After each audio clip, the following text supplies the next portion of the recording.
I am the despised supporting male character in this novel. After failing in my attempts to win them over, I am consumed by a desire for death.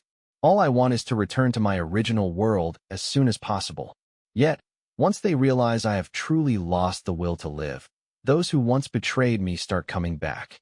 They beg me not to die, not to leave them just like that. But me? I let go of them long ago. Chapter 1.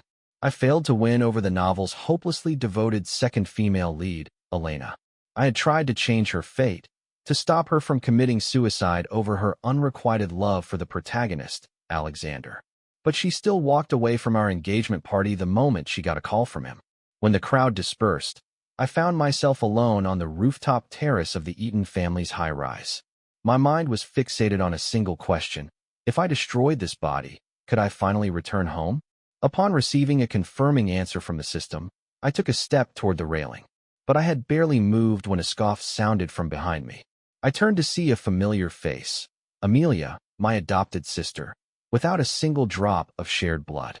I had found her in a dumpster when she was 7, brought her home, and raised her alongside me until she was 14, at which point her wealthy biological parents reclaimed her.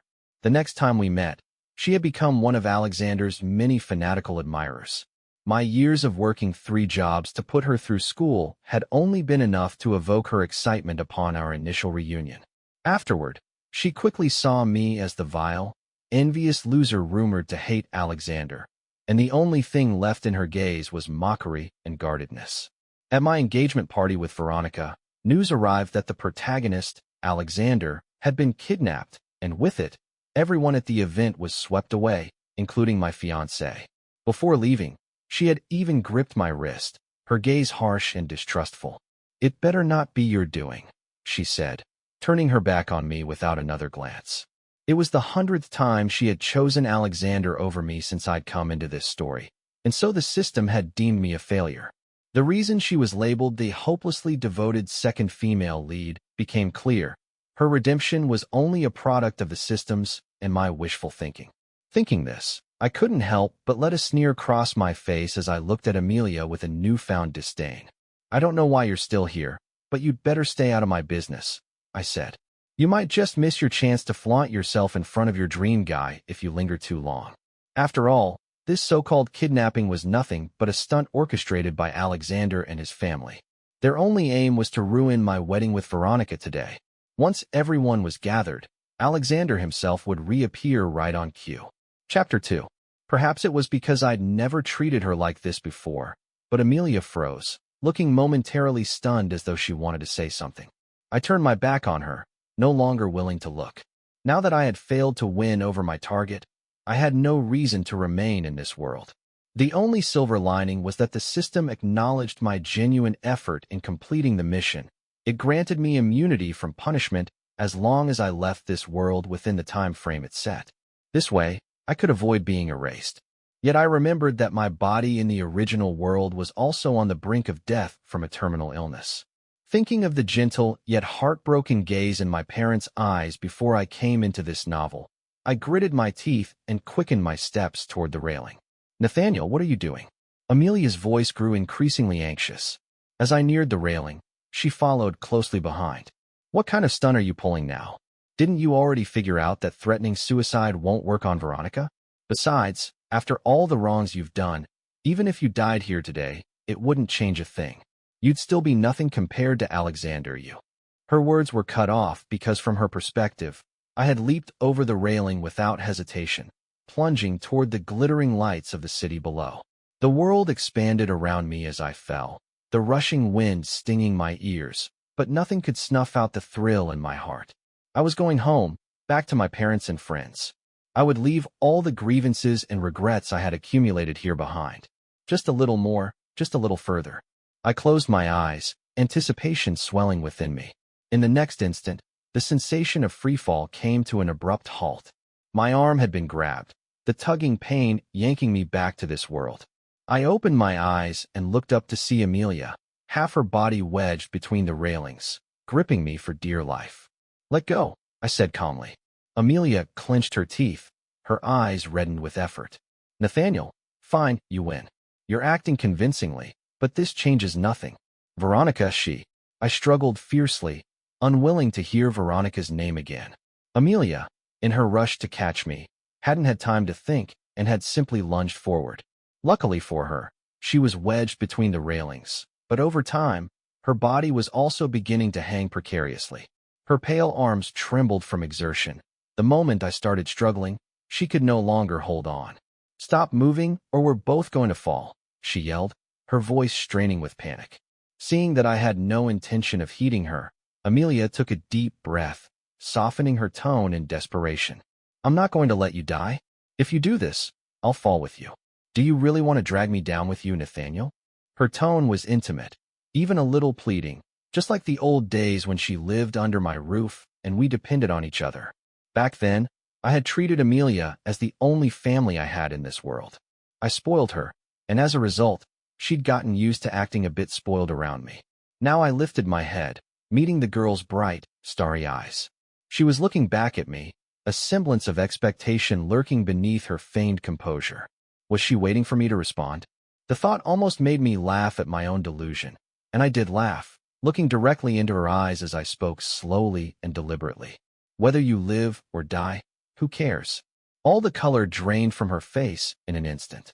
Amelia stared at me blankly, as if unable to process my response, her grip loosening.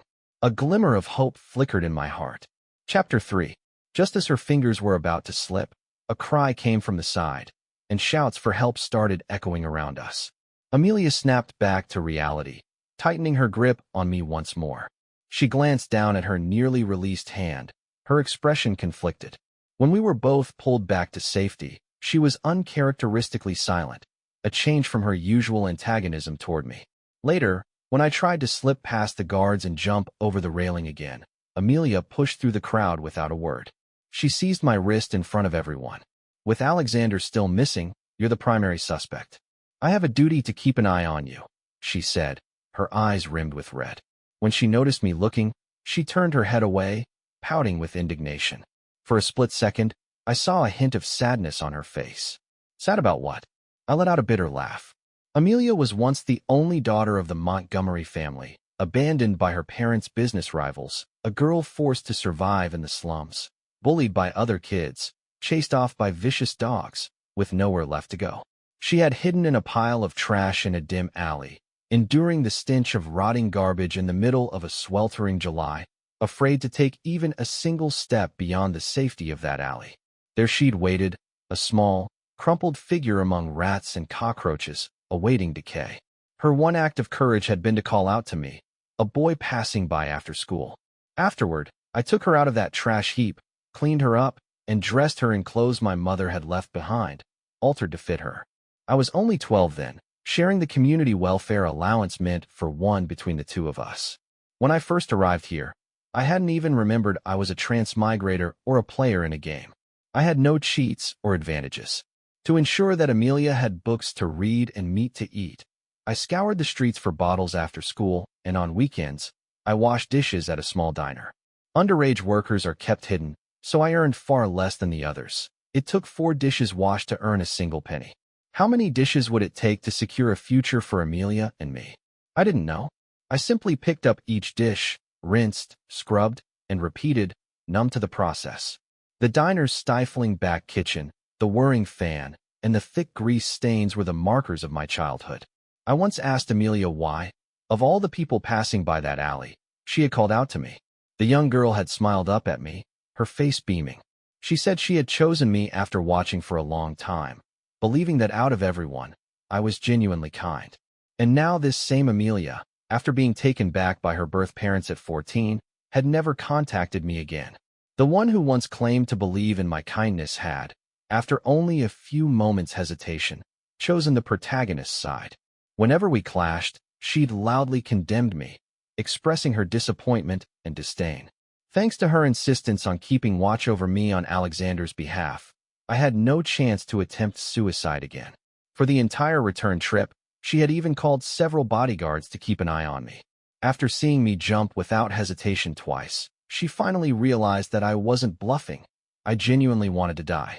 Her attitude toward me softened considerably on the way. She even tried to patiently console me. She said, You may have done plenty of wrongs in the past, but Alexander isn't one to hold grudges. If you just apologize sincerely, things can go back to the way they were. Uninterested, I closed my eyes, resting throughout the journey. Only when she mentioned Veronica did I show a glimmer of interest. Seeing this, Amelia's smile took on a hint of bitterness. But now I had no interest in her emotional shifts. All I could think about was Veronica. Veronica, who adored the protagonist so completely. Maybe, just maybe, if I provoked her using her beloved Alexander, she might actually kill me for him. Chapter 4. Veronica, after all, was my target as the obsessive, emotionally intense second female lead in this book. She had a privileged background, immense family wealth, and an unhappy childhood. Alexander was the single ray of light in her salvation during her youth. Even after growing into a domineering CEO, capable of shaking the business world and encountering countless people, her unwavering devotion to Alexander remained unchanged. In the end, she paved the way for the female lead and, after the protagonist couple reached their happy ending, chose to end her life in solitude by jumping into the sea. I had first awakened to my role as a player after Alexander transferred to my high school in my second year. By then, Veronica had already fallen head over heels for Alexander, who had once shared his umbrella with her in the rain. Her love for Alexander was both hidden and intense. She could even accept being with another man she didn't love just to make Alexander happy. And that man was me. At the time, Alexander mistakenly thought I had an ambiguous relationship with the female lead, Isabella, and drowned his sorrows in alcohol. No matter how much Veronica tried to comfort him, it was to no avail. Finally, Veronica decided to pursue me. Keeping her enemy close was her way of keeping an eye on the person who was always competing with Alexander. The ridiculous part is that I actually thought my persistence had finally moved her. I even joked with the system, saying, sincerity could melt even the iciest hearts. Ice can melt, sure, but sadly, it wasn't melting for me. Chapter 5. When Veronica returned, Amelia was sitting in the living room, watching over me. Her surveillance was so intense I could do nothing. Bored, I started playing a game. That was when I heard the servants outside welcoming Veronica home. In the next second, the game console was slapped out of my hands. Veronica's perfectly made-up face loomed large before me. Before I could react, she shoved me to the ground, a choking pressure gripping my throat as she wrapped her hands around my neck, squeezing with all her strength. Her crimson nails dug into my skin, and as I looked up, I saw her reddened, furious eyes.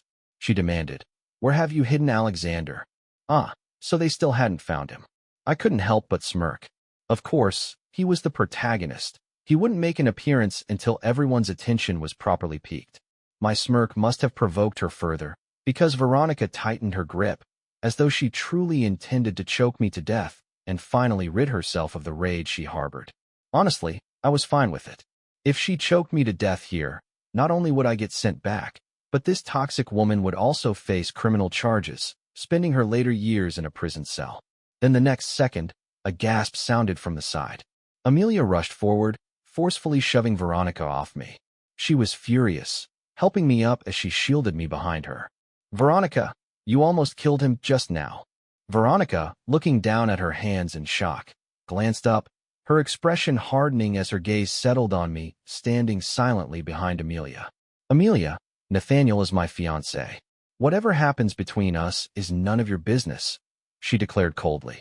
She brushed past Amelia and ordered me, "Come here." But I didn't respond to Veronica's call like I used to.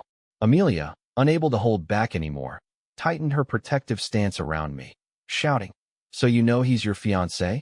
Is this how you treat him? Who gave you the right?" "He arranged for Alexander's kidnapping. Alexander's life is still in danger." Veronica's rage twisted her delicate features. "Remember who was there for you when you returned to the Montgomery family? Who helped you adjust and navigate this circle, sparing you from being ostracized? Alexander did all of that for you. So don't be ungrateful." Amelia fell silent. She always seemed willing to compromise when it came to Alexander. But after a long pause, she finally spoke. "Do you have proof?" "What?" I said. "Do you have proof?" Amelia's voice turned passionate. "There's no evidence at all that Nathaniel did this. Why is everyone so quick to blame him?" I couldn't help but glance at her, a bit surprised. so she did know the importance of proof. Yet in the past, she'd condemned me for Alexander without any evidence, so righteously. Hasn't he done enough wrong to Alexander? Veronica's voice was hoarse with fury. All these years, he schemed against Alexander, stolen from him, repeatedly undermined him, and every time, Alexander was magnanimous enough to forgive him. Isn't that enough? Amelia said nothing, but standing behind her, I found myself holding back laughter at their argument. Of course, Alexander had to forgive me. Without me, who else would make him look like the grand, selfless protagonist?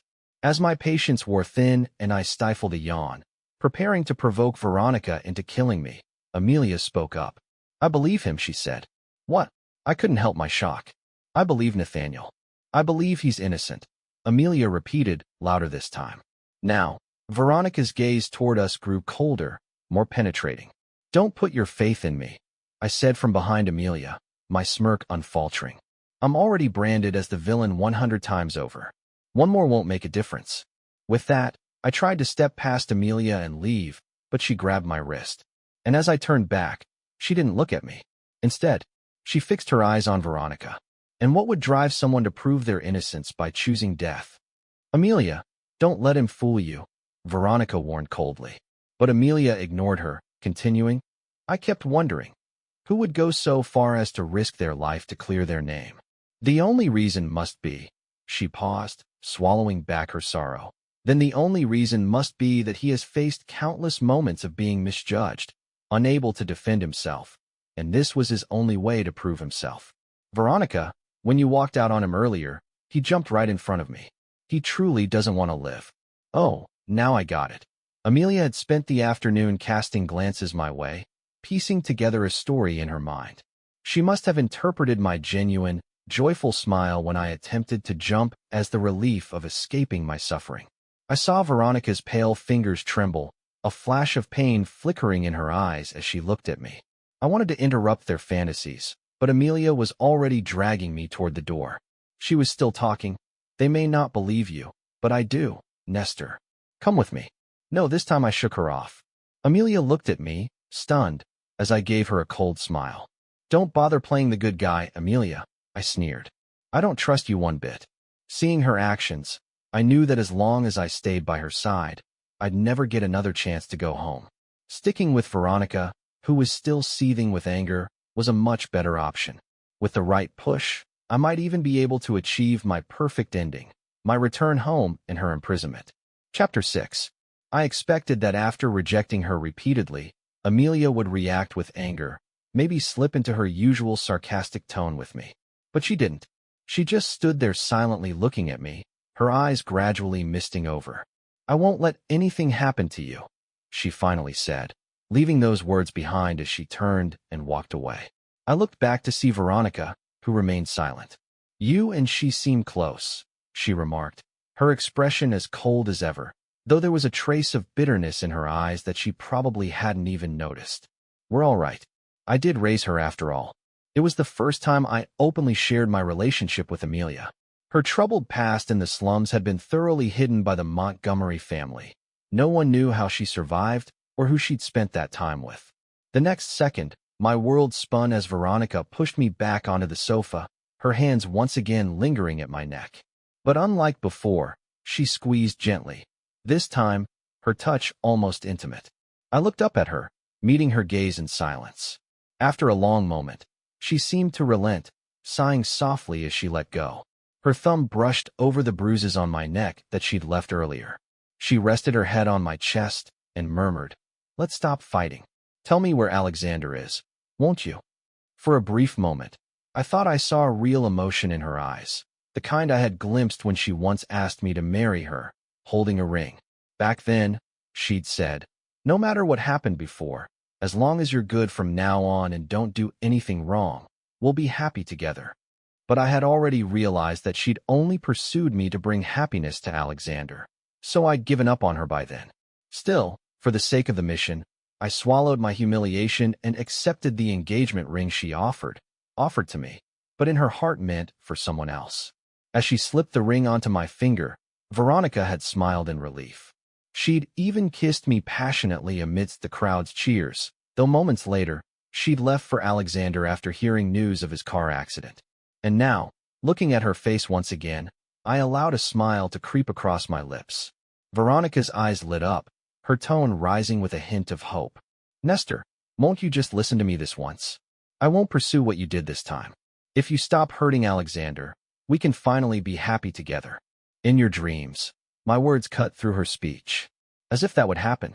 Veronica, do you think this is some fantasy where we all live in harmony? If you're so capable, then go ahead, kill me. Don't think I won't. Her voice turned cold. Go ahead, do it. If you can't, then you're just a coward. I threw out the taunt, but soon enough, exhaustion hit, and my vision went black as I lost consciousness. While I was out, the system reminded me that I needed to hurry and leave this world. My time was running out. As I began to regain consciousness, my mind felt clouded. Warm fingers traced over my face, accompanied by the occasional gentle, warm kiss. I thought it must be a hallucination.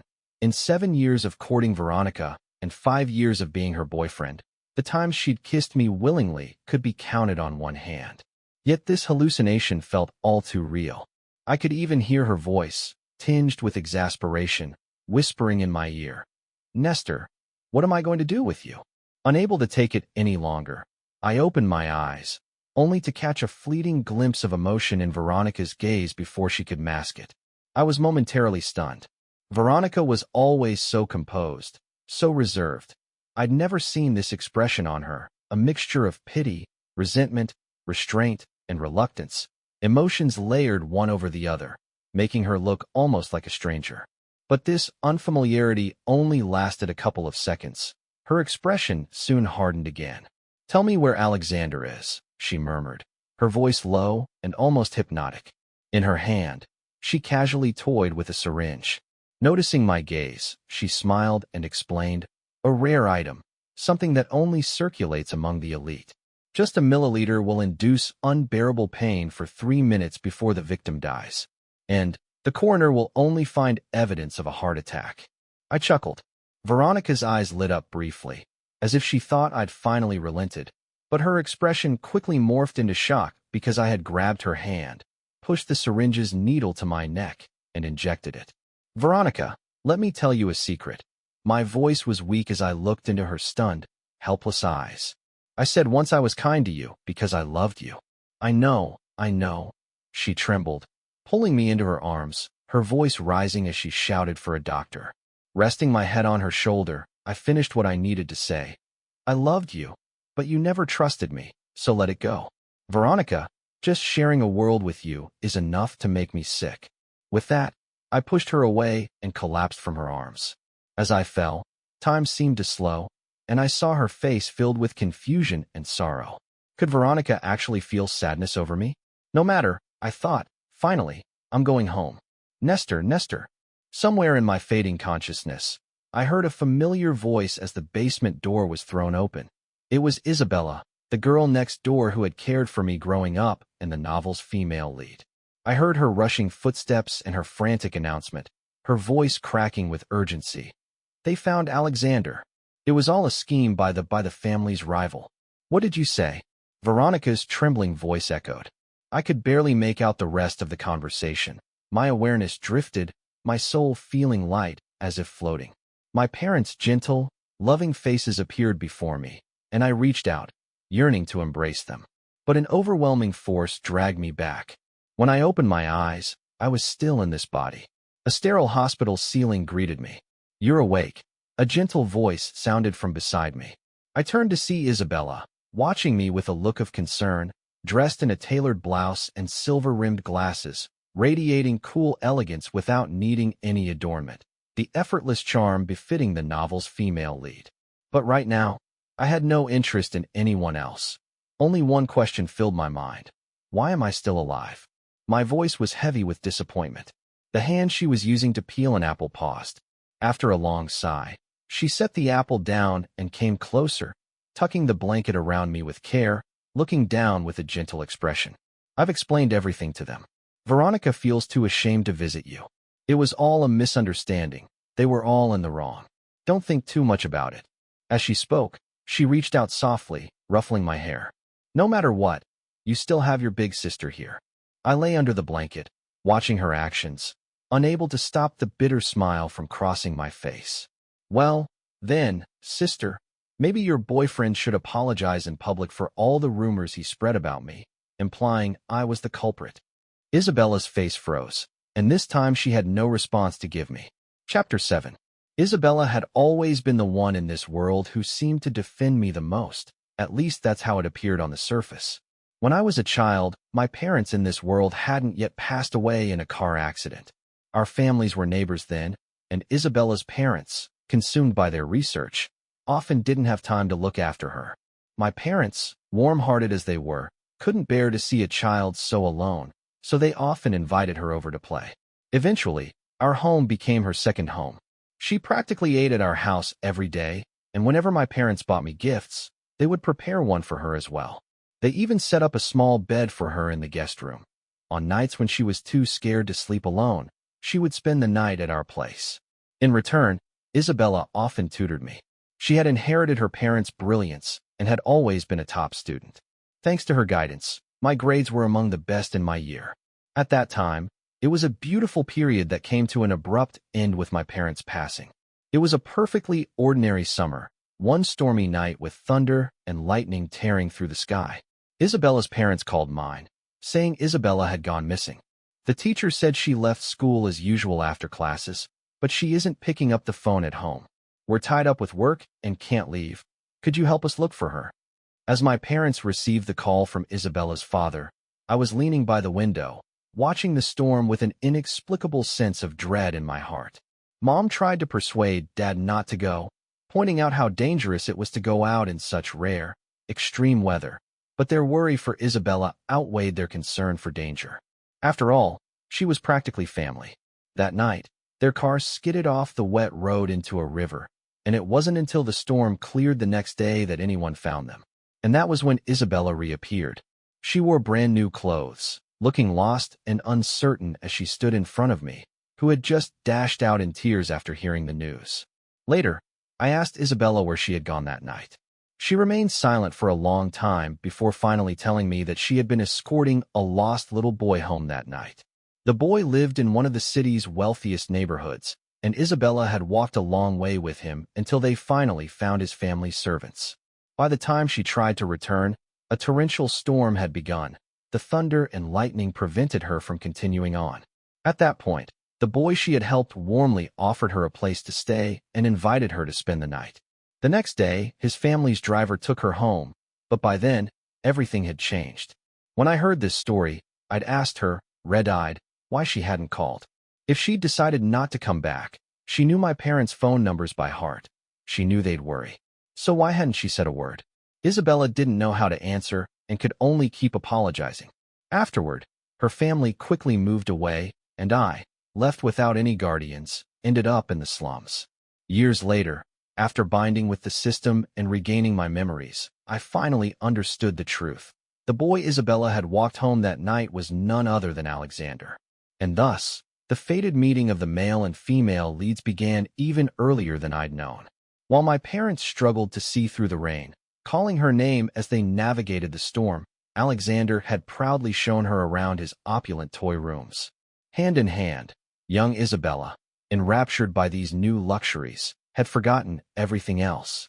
By the time she remembered, my parents were already lost, entombed in the cold river as they searched for her. Our family should have left her world then, leaving Isabella to grapple alone with her guilt until she gradually moved on with Alexander's comforting presence. But I awakened and reappeared in their world. In an effort to get close to Veronica, I had worked my way into their high school, only to meet Isabella again years later. She still called herself my sister. Her childhood guilt had left her obsessively protective, unwilling to hide her favoritism for me. The once cool girl now wanted nothing more than to keep me close, to make up for her debt. But she had forgotten that we weren't actually siblings, and that her overly intimate gestures could be misinterpreted. That was when Alexander began to resent me. As he and Isabella reached an age when they should have been exploring their feelings, my presence drove a wedge between them. Isabella's excessive attention toward me left Alexander unable to secure her affection, so he turned against me. Despite my explanations and outright refusal of Isabella's guilt-ridden attentions, nothing changed. So when Alexander found out about my feelings for Veronica, he deliberately pursued her as well. The more Isabella focused on me, the more he sought Veronica's attention. Veronica loved Alexander. Alexander loved Isabella. Isabella chased after me, trying to atone, while I sought to save Veronica. We were all trapped in this twisted circle. Alexander grew impatient, seeing me as a thorn in his side but unwilling to ruin his image in Isabella's eyes. He staged one situation after another, using every possible means to isolate and expel me from their world. As the protagonist, he merely needed to lift a finger, and the entire Montgomery family backed him. And I had only myself and a system that sided with no one. Why is the protagonist like this? In the end, I became notorious, and Alexander drifted further from his own character as a noble, magnanimous hero. This time, he falsely accused me of hiring people to kidnap him, and Isabella somehow convinced him to admit that the incident was orchestrated by his family's rivals. I didn't know how much she knew, so I changed my question. If I told you only one of us could live between Alexander and me, what would you do? Nestor, don't say such foolish things, she pleaded, giving me a bitter smile. Tell me what you want. I'll make it happen. I lay back, smirking. Then kill me. Isabella paused for a few seconds. That's the one thing I can't do. Anything else? Then make Alexander kneel and apologize. If you won't kill me, I swear I'll kill him. Her voice, usually so composed, now edged with anger. Alexander only did those things because of me. If you want to hate anyone, hate me. The next moment, she realized she'd said too much, looking up with a face gone pale. Too late. So, Isabella, you knew all along. I laughed coldly, feeling my last shred of hope slip away. Nestor, she faltered, desperately searching for words, but nothing came. Of course, she couldn't say it. She couldn't admit that she had known the truth all along, standing by and watching as I was wrong time and time again. When Alexander accused me of stealing his branded watch, I opened my bag to prove him wrong, and he pulled out doctored surveillance footage to frame me.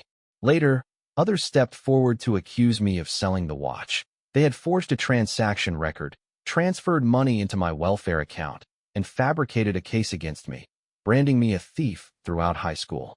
And you knew all of this, Isabella. I laughed even as tears rolled down my face. This time, I felt true disappointment.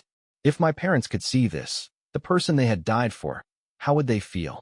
Isabella, my neighbor in childhood, my sister, her once proud posture now crumbling with every word I spoke.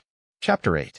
Back when I was publicly bullied at school under a host of false accusations, I would look at the angry faces around me, vowing to reveal the truth someday. But how could I alone ever stand up to the powerful Montgomery family, who orchestrated everything for Alexander? Every time I tried to explain, I'd be met with a deeper pitfall. All I could do was watch as the misunderstandings piled up. If you'd spoken up even once back then, maybe they'd believe you, even if they wouldn't believe me. You can defend him all you want, but am I not a person, too? Did I deserve all this? I looked at Isabella, speaking each word deliberately. Her hands shook as she tried to reach out as she used to, but I pushed her away. Isabella, who are you loyal to? I laughed through my tears. Stop it, please stop. She hunched over, shaking as a fit of coughs racked her body. But I ignored her, continuing. You wanted to make it up to me, yet you also protected Alexander. You tried to have it both ways, but failed at both. I must have been cursed to know someone like you. Suddenly, Isabella slapped herself hard, her glasses flying off, and her pale face marked with 5 distinct fingerprints. She trembled, unable to defend herself. Finally, the once proud woman knelt on the cold hospital floor, her voice hoarse as she said, I was wrong, Nestor. I wanted too much. I failed both you and Alexander.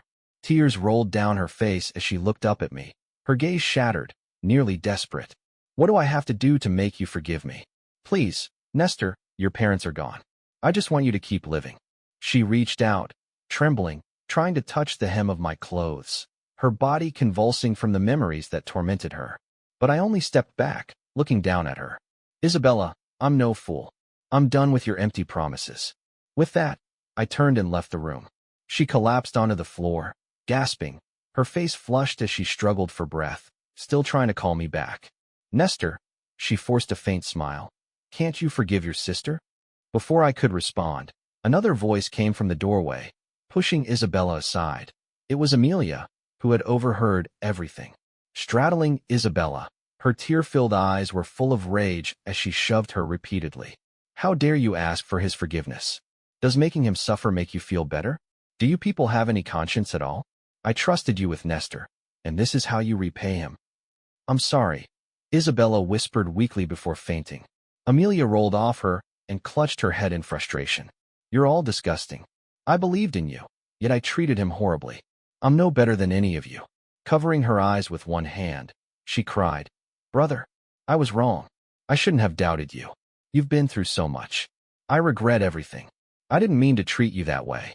Her loud sobs eventually drew in the medical staff, and Isabella was taken to the ER. Amelia, however, remained, refusing to leave Nestor. Come with me, please, she begged, her young face pleading. If you stay with Veronica, she'll kill you. I'm begging you, please come with me. But I ignored her, following the Montgomery family's bodyguards without looking back. Why? She called after me, her voice trembling. You used to care about me the most. Why do you only see Veronica now? Aren't we the ones who were closest? Closest? I echoed the word, unable to hide the sneer in my smile. You didn't think about that when you called me vile and despicable. Amelia, you're no better than Veronica. You're both disgusting. I left her lost figure behind, not looking back. Chapter 9. I wasn't sure how much Veronica knew about what had happened in the hospital, but from that day on, she stopped appearing before me. Maybe she didn't know how to face me, or maybe she couldn't accept the reality that her unforgettable first love had long since soured. Veronica avoided me, leaving me to figure out how to end my own life. I attempted jumping off the roof, biting my tongue, slitting my wrists, even trying to drown myself in the bathtub. But the Montgomery family had too many eyes on me. The housekeeper, Mrs. Wilson, tearfully called Veronica, pleading, Miss, please come see him. He's breaking apart. But Veronica still didn't show up. Instead, every potentially dangerous item in the house was removed, and even the windows were sealed shut. With nothing else to do, I started banging my head against the wall and cursing Veronica's ancestors for 18 generations. Veronica didn't get angry. Instead, she subtly let the household staff drop hints that she hadn't been looking for Alexander. These days, she also started sending me gifts, luxury car keys, watches, ties. Each day, a different gift appeared on my bedside table. I threw them out, and she just kept sending more. Sometimes if I woke up early, I'd even catch a glimpse of her hurriedly leaving my room. This standoff between Veronica and me dragged on, with the system reminding me to hurry up. I told it not to worry. Someone would break first, and that someone was Amelia. She came to the Montgomery estate multiple times, trying to take me away, even going so far as to alarm the elders of the Song family. She threatened them with her own life, demanding they intervene to get me away from Veronica. Veronica ruled the Montgomery family now, and when she was stubborn, she wouldn't yield to anyone. The two families clashed, creating a nasty public rift, and at one point, things got so ugly that they nearly severed ties altogether. Finally, Amelia threw down the gauntlet in front of Veronica. She said, If I hadn't been taken away back then, you wouldn't have a place by his side at all. You're just a thief who picked up something you don't cherish. Her words finally provoked Veronica. That night, I was half asleep when I suddenly felt a warm body press against me, accompanied by the strong smell of alcohol. I opened my eyes to find Veronica's face filled with grievance. I had never seen her like this, clinging to me like a discarded puppy, holding my hand tightly against her flushed cheek. Honey, she said, my love for you is stolen. She said I don't cherish you. I didn't mean to. I just didn't know how to face you. Veronica, I'm not your husband. You walked out on our engagement ceremony the moment it started. I'm not even your fiancé. I coldly interrupted.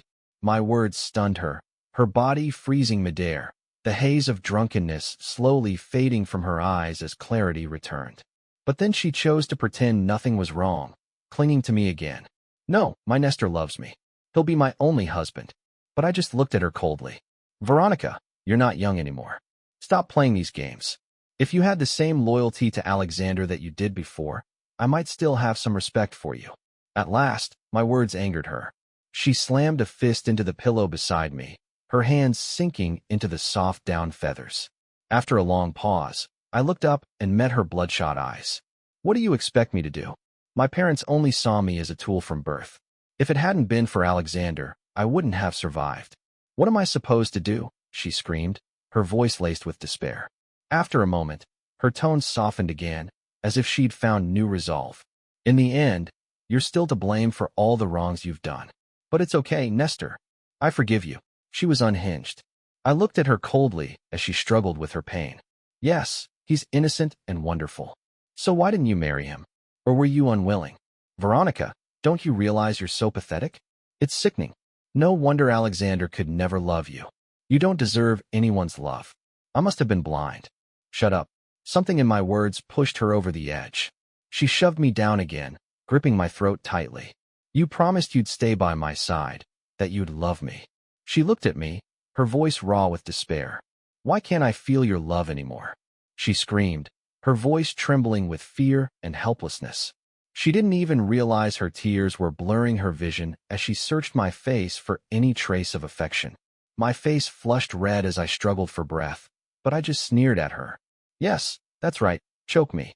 When I'm gone, you can face the consequences. But just before I suffocated, she came to her senses, abruptly releasing me. You're trying to make me kill you. You'd rather die than stay with me. For a moment, her once proud posture seemed to collapse, leaving her looking utterly defeated. She bent over, coughing, then started to mutter to herself as if to reassure herself. No, you still love me, Nestor. You're just mad at me. I'll make it up to you. Let's get married, okay? We'll live happily, just the two of us, no one else. Her voice was thick with tears, soaking my shoulder. I pushed her away and slapped her hard. Veronica, if you want to kill me, just do it. Spare me the nauseating talk. The slap left her stunned, her face turning to the side. Finally, she stood up in silence. As she reached the door, she laughed bitterly. You blame me for favoring Alexander, but are you so innocent? Isabella broke ties with the Montgomery family for you, and Amelia only has eyes for you. Can you really say there's nothing between you and them? You're right, I laughed behind her. If they're so good to me, then I should leave you and choose them instead. Veronica seemed almost burned by my laughter, fleeing the room as if she couldn't get away fast enough. The next day, someone unexpected showed up. It was Alexander. According to him, Veronica had asked him to explain their relationship to me. He was dressed in a custom-made suit, smiling pleasantly. As soon as he sat down, he sighed. I'm troubled by how Veronica keeps hovering around me. What am I supposed to do? I ignored him, my gaze fixed on the tie around his neck. My dazed appearance only seemed to amuse him more, his smile growing wider. Honestly, you shouldn't be so down. Even after everything, Isabella still pleaded with me on your behalf, convincing me to clear your name. She really cares about you as a brother. He raised his glass to me with a refined gesture. This time he mentioned another Amelia. When she was first brought back to the Song family, she'd talk about her brother constantly. She wanted to go back to find him, but they wouldn't let her. So I told her that when she'd grown enough, her brother would be happier to see her. Eventually, she got to meet her brother again, but from that point on, she never mentioned him again. Turns out the brother she once thought so noble had become a vile, money-grubbing loser. With every sentence, his smile deepened, his gaze locked on my face, eager to see me crack. But he never got the reaction he wanted. I only smiled back and said, yes, Amelia's wonderful. If she'd only develop a fake product to sell to your company, like Isabella, she'd be even better. Alexander's face turned cold, his smile vanishing completely. To ruin the Montgomery family and clear my name. That was the real compensation I demanded from Isabella. In recent years, the Montgomery family had invested heavily in cutting-edge technology, pouring nearly all of their wealth into their latest project. But on the day of the launch, Isabella had presented an outdated prototype. The Montgomery family had trusted Isabella, their future matriarch, implicitly. Her actions hit their finances hard. But even so, Alexander couldn't bring himself to press charges against his girlfriend. Instead, he stormed over to me, furious. I had no patience for his rant, so I picked up a glass of water and hurled it at him. As he flinched, I grabbed his tie, twisting it around his neck. So Big Shot, you're in the hands of this loser now. I whispered in his ear. Nestor, if you do this, Veronica will never forgive you. Even now, he remained calm. But as his face began to turn purple and his struggles grew desperate, his composure shattered. When Veronica burst into the room, her eyes landed on me first. For a brief moment, I saw joy. Joy that I'd finally proven my guilt, attacking her unforgettable first love right in front of her. Or perhaps it was joy that she could finally return to her righteous pedestal, condemning me from a position of moral superiority. Nestor, so you were only pretending before. You really haven't changed at all. I was right about you, Veronica said, her face dark and grim. At her words, I loosened my grip slightly, allowing Alexander to gasp for air. He seized the moment, his voice trembling as he pleaded with me. I can help you get out of here. I don't trust you. It's true. You just want to prove your place in Veronica's heart, right? Let's make a bet. He forced a smile, his face still contorted in a desperate attempt to win my agreement. I frowned, listening to his whispered plan. In the end, I laughed and nodded, releasing him. Veronica rushed forward, immediately pulling Alexander, still shaking, away and preparing to take him to the hospital. As they left, he cast a long, deep look back at me. I hope you have a proper apology thought out by the time I see you next. Chapter 10. Alexander truly had a way of handling Veronica. After he returned from the hospital, she removed all the surveillance on me at the Montgomery estate, ignoring Mrs. Wilson's pleas. She even ordered the bodyguards to throw me out of the house. Miss, I'm begging you. You'll regret this one day, Mrs. Wilson said tearfully. I never will, Veronica replied with a cold sneer, her expression one of absolute confidence, as if she had already figured me out.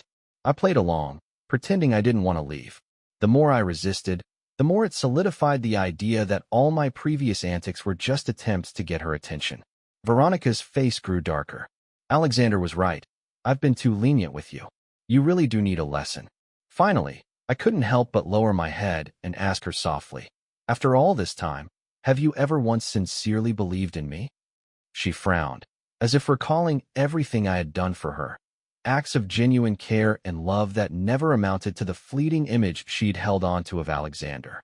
Nestor, playing hard to get has lost its charm, she said, her face showing a hint of pity, leaving me with nothing but the suggestion to reflect on my actions.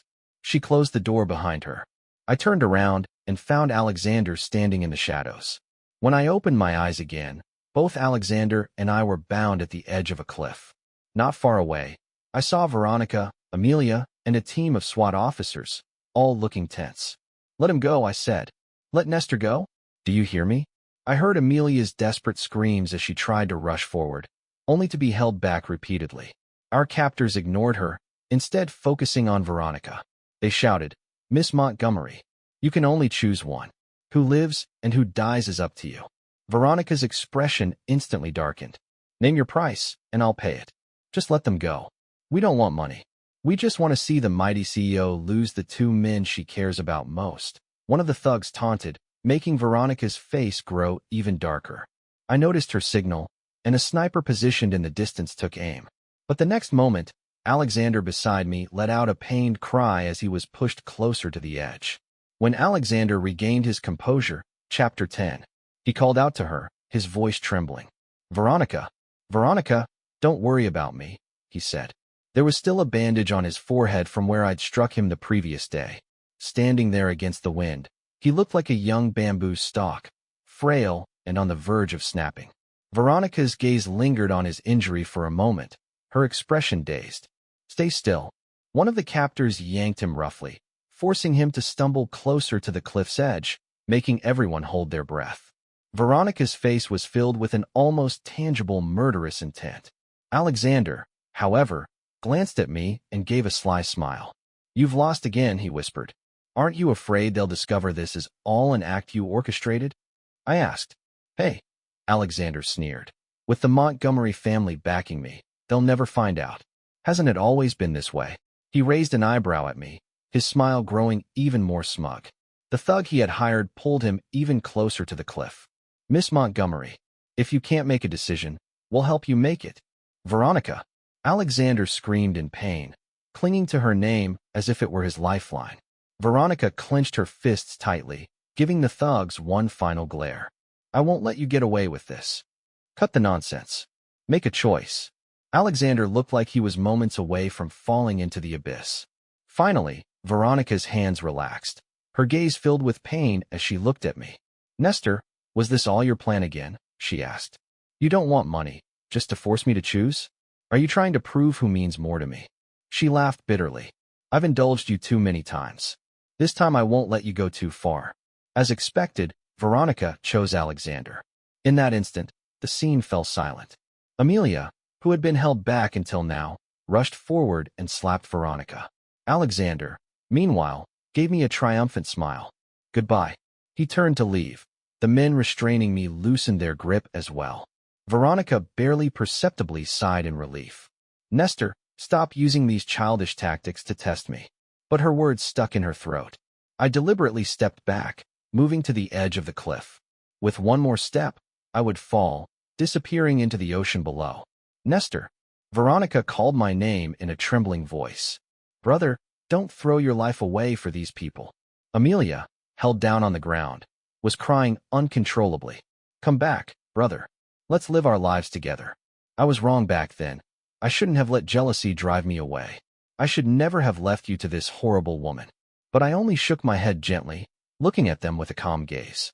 Veronica, this is the 101st time you chose Alexander, I said, watching the panic grow on her face, a subtle satisfaction rising within me. I genuinely loved you. If you'd chosen to believe in me even once, we wouldn't be here today. Then I turned my gaze to Alexander. There's something you might not know. I left a gift for both of you. I pointed to the second button on my shirt. Right here, there's a hidden camera.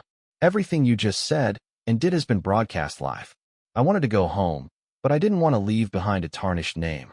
The injustices I endured were real, and I didn't want to be remembered as a thief. After I was gone, when I first came to this world, I greeted everyone with nothing but kindness. For a brief moment, Alexander looked panicked, but then he seemed to calm down, as if realizing something. Of course, manipulating the footage and shutting down my stream would be child's play for the Montgomery family. In Alexander's mind, he assumed my broadcast had been cut off almost instantly. But the look on my face made him hesitate, and he grabbed someone's phone in a panic. The internet was already flooded with headlines. Montgomery family's manipulative games, #RichBoyBully, #JusticeForNestor. These phrases quickly rose to the top of the trending lists, with countless people posting clips from the live broadcast as evidence. The video clearly captured his confessions of slandering me and every vile word he'd spoken.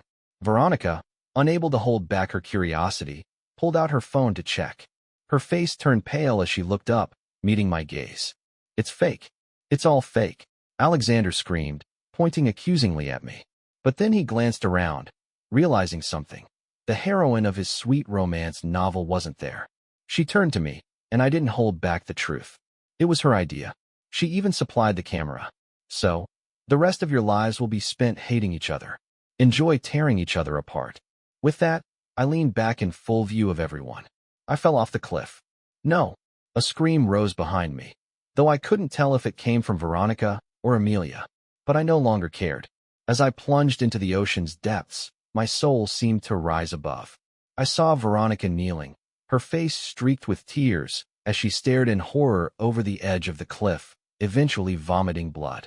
Amelia broke free from her restraints, attempting to hurl herself off the cliff after me, but was stopped at the last moment by the Song family members. Meanwhile, in the distant city, Isabella sat in silence at her computer, repeatedly refreshing the trending topics. A deep red gash ran across her wrist, blood dripping steadily, but she only glanced out the window. After a while, she closed her eyes and whispered, Nestor, you must really hate me. It's okay. I've avenged you, and I haven't even spared myself. When we meet again, I'll treat you better, I promise. In that final moment, I saw my parents' kind faces and the concerned looks of my friends.